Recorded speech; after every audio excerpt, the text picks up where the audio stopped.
Tonight on Coyote Sports, the women's swimming and diving team records their first win of the season, but the volleyball team suffers their first home loss in 2 years. I'm Charlie Daldorf. And I'm Erica Arpan. USD intramural sports are on the rise, and sports commentator Grant Boziacki discusses what's behind the resurgence of the Dallas Cowboys and Kansas City Royals. But first, the headlines. Delaney?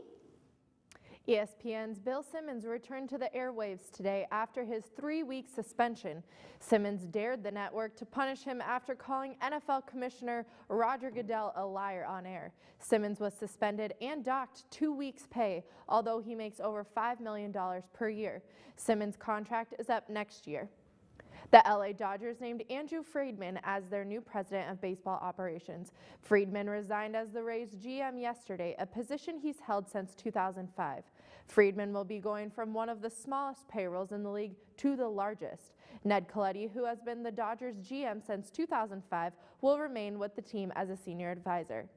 The San Francisco Giants took a 2-1 series lead over the St. Louis Cardinals, scoring the winning run on an errant pitching throw in the 10th inning.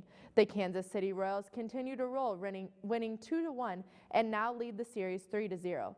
They're one win away from making it to the World Series. And those are your headlines. The USD volleyball team's 14-match home win streak ended last night with a loss to Iowa State. Both Coyote and Cyclone fans sold out the Den for the non-conference matchup. The Coyotes kept the first 2 sets close with 5 service aces in the first game. The teams tied 11 times during the second game, but USD lost both sets 26-24, despite trying to make a comeback late in the third set. The Coyotes were unable to send the match to a 4th set, losing it 25-17. The Coyotes will return to conference play on Friday when they face SDSU in Brookings. Although it was Dakota Days, the USD football team suffered their first home loss of the season against Northern Iowa.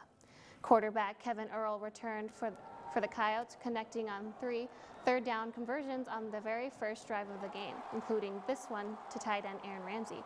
Trevor Bauma would go on to score from 18 yards out, giving the Yotes a quick 7-0 lead. Bauma finished the game with 70 rushing yards. The Panthers led 10-7 at halftime, and the Coyotes never recovered, losing 27-16. The Coyotes fall to 2-4 on the season and look to get back on track this Saturday at Missouri State. The game will be televised live on ESPN3. The USD women's swimming and diving team celebrated a win over Minnesota State in the Coyotes season opener. The team won 11 of 16 events Friday during their victory over Mankato. Freshman Cassidy Cornell recorded a pair of wins in the breaststroke events. Our coach Jason, he sent out a scouting report, and so we're able to look at the times ahead of time just to see like what we have to go in order to beat the girls that are coming from Mankato. And basically for me, I just have to make sure I'm really tight on my turns. I'm a breaststroker, so tight on my turns and my pullouts, and just work the in between the walls as well. Head coach Jason Mahold credits the team's success to strength in numbers. We go very deep in almost every event. We should pick up a lot of points on the tail end of the competition. Breaststroke for us, diving for us, and distance freestyle. I think those events we should do really well in. Now from here on out till the end of November, we have a meet every weekend, so it'll be lots of fun. The Coyotes travel to Grand Forks this Friday night to take on North Dakota at 6 o'clock. The women's soccer team isn't the only kind of soccer popular on campus. With the Wellness Center offering more than 15 intramural sports, outdoor soccer is one sport that has grown significantly over the past 2 years. Sean Clark's in his second year as the Assistant Director of Activities at the Wellness Center. He says students continue to ask about outdoor soccer opportunities, and several changes were made to improve the game. We're going 11 on 11, and some students were having some to forfeit games because it was always hard to find players. And we decided to go with the 7-on-7 format. The field's shorter, the game's a lot quicker. It's a whole lot easier to score a goal, so it makes it a little bit more exciting.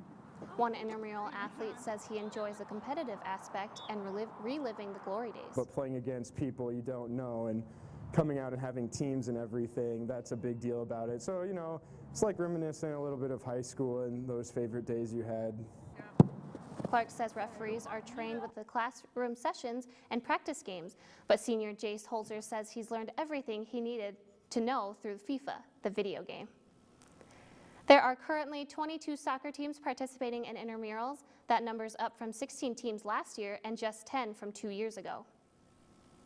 Another intramural sport, flag football, is into the postseason and students are on the road to the Dakota Dome. Teams are now playing single elimination games after the start of the playoffs last week. This year, there will be a change to one of the rounds. In the past, the semifinal round has been played in the Dome. However, this season, students will have to play one more game in the fall weather. Only the championship game will be played inside.